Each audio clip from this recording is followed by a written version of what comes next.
Cet exemple, observé dans l'espace brestois, met en présence 3 avions. Le Concorde, Air France 001, le Jetset 1366, équipé TICAS, et le Tourjet 222, également équipé TICAS. Nous sommes ici dans une situation de contrôle normale, intéressante, mais non surchargée. Tourjet 222 croise au niveau 350, sud-nord. Tourjet 222, bonjour, maintain 350, proceed arrêt zone période. Concorde, Air France 001, est en descente et en réduction de vitesse vers le niveau 390. Vous descendrez vers le niveau 390 dans un premier temps en route pour Guernesey. Jetset 1366 croise au niveau 370 nord-sud. Jetset 1366, bonjour, maintain flight level 370, proceed arrêt Patel. Proceed arrêt on Patel, maintain flight level 370, Jetset 1366.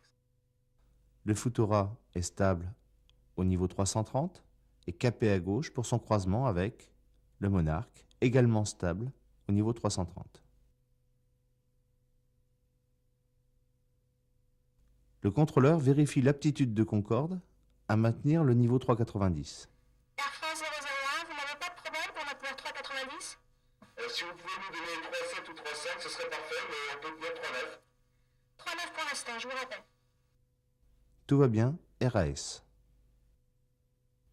Compte tenu des variations de vitesse et d'altitude de Concorde, le filet de sauvegarde, l'indication alerte, ALRT, déclenche normalement, sans pour autant inquiéter le contrôleur outre mesure, l'éclairance étant bonne. Il convient ici de revenir sur certains phénomènes liés aux vitesses transsoniques. Lorsqu'un appareil évolue en vitesse supersonique, il laisse derrière lui une onde de choc. Cette onde est en réalité une onde de surpression se déplaçant à la vitesse du son. Lors de la réduction transsonique, Concorde, passant en vitesse subsonique, se voit rattrapé par l'onde qu'il a générée quelques instants auparavant, et donc baigné dans une zone de plus forte pression.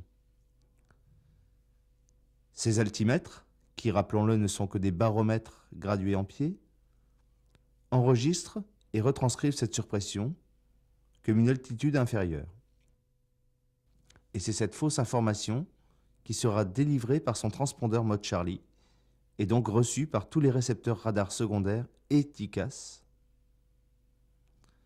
Seule l'inertie du système radar, une mise à jour toutes les 8 secondes, permet d'ignorer une telle information. TICAS, en revanche, met à jour ces informations toutes les secondes.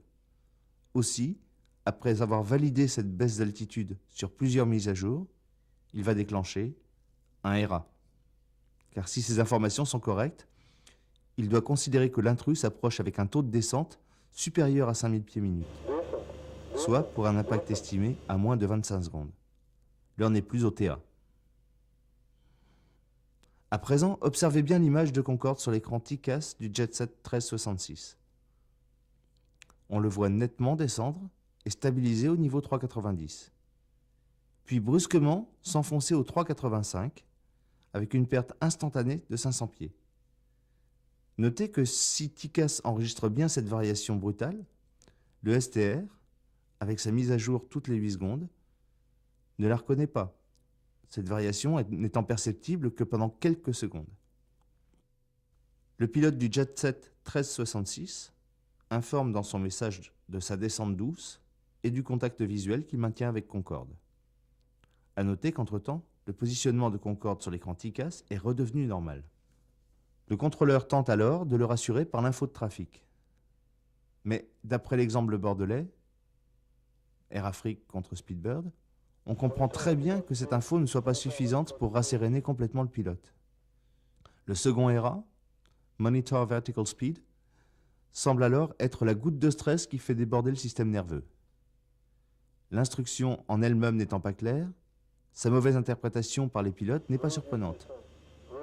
De même, lorsque retentit le RA Reduce Descent, la confusion entre les images présentées sur l'écran TICAS de Concorde à plus 25 et de Tourjet 222 à moins 15 demeure plausible. JetSet 1366, are you clear of the traffic now? We have the traffic straight ahead of us. Le contrôleur s'inquiète et diffuse une info sur le trafic en dessous, Tourjet 222. You have a traffic just below at 350, level 350. Roger. Tourjet 222 a eu un ERA également. Il décide alors de tourner pour éviter le jet set. Nous reviendrons plus tard sur cette décision. Best to the 222, we are turning right over is an aircraft descending. Radius descent. Radius descent. Climb. Enfin, une instruction claire. Le pilote amène le manche en butée arrière et, à 600 pieds de l'impact, présumé, reprend un vario positif, ce qui conduit presque immédiatement au TA Clear of Conflict. Regardons à présent cette même situation vue cette fois depuis le cockpit du Tourjet 222. On a bien Concorde à plus 40, puis plus 35, un appareil à moins 20, le Futura, et un appareil à plus 20, le JetSet. À 15h, 10 minutes, 30 secondes, le message du JetSet attire probablement l'attention du pilote sur l'existence d'une situation anormale. 66, we are making a gentle descent with traffic warning. We are visual over traffic. The Concorde is maintaining level 3. Lors du TA Traffic, le pilote a simplement à lever les yeux pour identifier l'intrus. À 15h, 10 minutes, 48 secondes, le RA Descent est déclenché, mais à ce moment-là, le pilote a déjà eu 8 secondes pour évaluer et analyser la menace et préparer sa réponse. Il a de plus été témoin des échanges radio entre JetSet 1366 et le contrôle le concernant. Enfin, ayant apprécié visuellement la situation, il utilise un autre schéma de réaction que celui proposé par TICAS et choisit d'appliquer les règles de l'air concernant l'anti-abordage. Tournez à droite. À 10 minutes 58 secondes, il en informe le contrôle. Best to the 222, we are turning right over is an aircraft descending.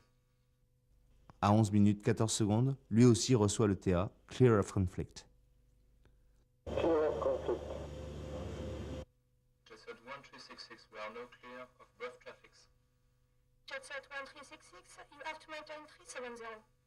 JetSet 1366, fly level 360, we are climbing fly level 370. We advise, we have 2 traffic warnings. One TCAS with descend us, on opposite traffic, us low on TCAS.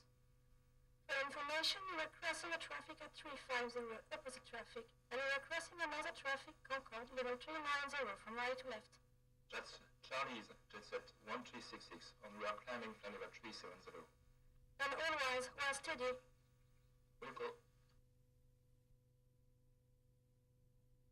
Les enseignements que l'on peut tirer de cet événement sont de 2 ordres. Premièrement, concernant TICAS, TICAS est un excellent système qui réagit admirablement bien à des paramètres exacts. S'il est nourri de fausses informations, ces réactions peuvent être aussi dangereuses qu'imprévisibles.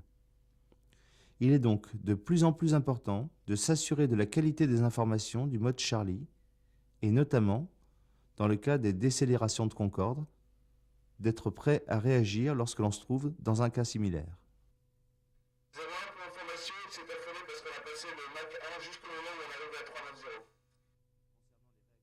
Vous étiez stable à 390. Bon, je ne vois pas quelle est la raison. Vous avez bien stabilisé?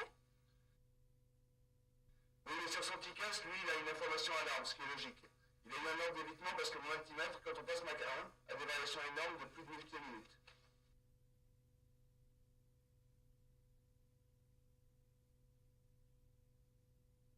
Deuxièmement, concernant les réactions des pilotes au TA ou au RA, attention, bien que TICAS soit un élément de sécurité parfois vital, chaque TA ou chaque RA est un facteur de stress pour les pilotes.